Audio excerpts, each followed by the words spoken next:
జిల్లా ఏన్కూరు మండలం నాచారం గ్రామంలో స్వయంభుగా వెలిసిన శ్రీ అద్భుత వెంకటేశ్వర స్వామి దేవాలయం మహాపుణ్యక్షేత్రంగా విరాజిల్లుతోంది. ఏన్కూరు నుంచి 6 కిలోమీటర్ల దూరంలో రేపల్లెవాడ, నాచారం గ్రామాల మధ్య గుట్టపై పచ్చని ప్రకృతి ఒడిలో ఈ పుణ్యక్షేత్రం నెలకొంది.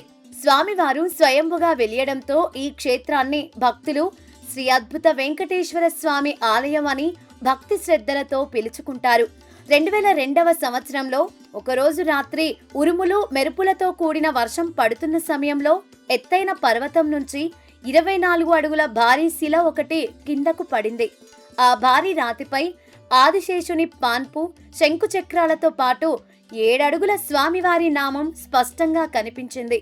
అప్పుడే దారిన వెళ్తున్న ఓ పశువుల కాపరి గమనించి నాచారం గ్రామస్తులకు సమాచారం అందించాడట. గ్రామస్తులంతా కొండపైకి వెళ్లి స్వామివారి మూలమూర్తిని చూసి ఆశ్చర్యపోయారని పురాణాలు చెబుతున్నాయి. ఈ స్వామి 2002 జూన్ 7వ తారీఖు శుక్రవారం సాయంత్రం 4 గంటల ప్రాంతంలో బాగా పెద్ద శబ్దంతో ఈ గుట్టంతా కూడా దట్టమైన పొగలతోటి వచ్చారు.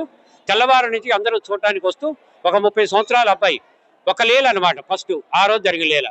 30 సంవత్సరాల అబ్బాయి బుల్లి ప్రసాద్ అనే బాబు తెలియక ధ్యానంతో గొలుస్తుంటే శరీరం మొత్తం బాబు వచ్చింది. అబ్బాయికి చచ్చులాగా అయింది. వెంటనే ప్రబండి కడతానని మొక్కున్నాడు. ఈ వెంటనే తగ్గిందనమాట. అయితే ఆ రోజు స్వామివారు వచ్చిన ప్రతి సంవత్సరం ద్వాదశి అశ్విని నక్షత్రంలో స్వామివారికి ప్రతి సంవత్సరం వార్షికోత్సవం జరుపుతున్నాం.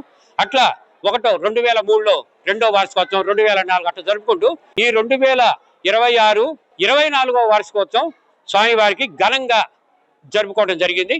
అంటే 25వ సంవత్సరంలోకి వెళ్తున్నారు. వచ్చే సంవత్సరం జూబ్లీ హిల్స్ 25 ఇయర్స్ చేసుకుంటాం. స్వామివారి ఆశీస్సులతోటి మీ భక్తులందరూ కూడా చేసుకుంటాం. అయితే భక్తులందరూ కూడా ఈ సహకరించి స్వామివారి కళ్యాణం జరగాలని మాత్రం మేము కోరుకుంటున్నాం. తప్పనిసరిగా స్వామివారికి ఉదయం 5 గంటలకు మేలుకొల్పు అయింది. 5:30కు అంకురార్పణ జరిగింది. స్వామివారికి శాత్తుమరై అనే ఒక కార్యక్రమం, తిరుపతి అనే ఒక కార్యక్రమం చేశాం. తర్వాత అష్టదండకం, విష్ణు సహస్రనామాలతోటి ఒక పూజా కార్యక్రమం, లక్ష్మీ అష్టోత్తరాలతోటి ఒక పూజా కార్యక్రమం 10:30 జరిగింది. ఆ తర్వాత కలశ పూజలతోటి 108 కలశ పూజలతోటి స్వామివారికి 108 జంటలను కూర్చోబెట్టి కలశ పూజలు చేశాం. అనంతరం వారంతా కలిసి ఆలయ నిర్మాణానికి పూనుకొని అద్భుత వెంకటేశ్వర స్వామి ఆలయాన్ని నిర్మించారు. అప్పటి నుంచి ఈ క్షేత్రం భక్తుల పాలిట కల్పవృక్షంగా మారింది. ఇక్కడికి వచ్చి దర్శనం చేసుకున్న భక్తుల కోరికలు నెరవేరుతూ ఉండటంతో నిత్యం వేలాది మంది స్వామివారిని దర్శనార్థం తరలిస్తున్నారు. ఈ పుణ్యక్షేత్రంలో ఆలయ అభివృద్ధి కమిటీ ఆధ్వర్యంలో సుమారు 12 కోట్ల వ్యయంతో 6 అంతస్తుల నూతన మహా ఆలయ నిర్మాణానికి ఆర్కిటెక్టులు నమూనాను సిద్ధం చేశారు.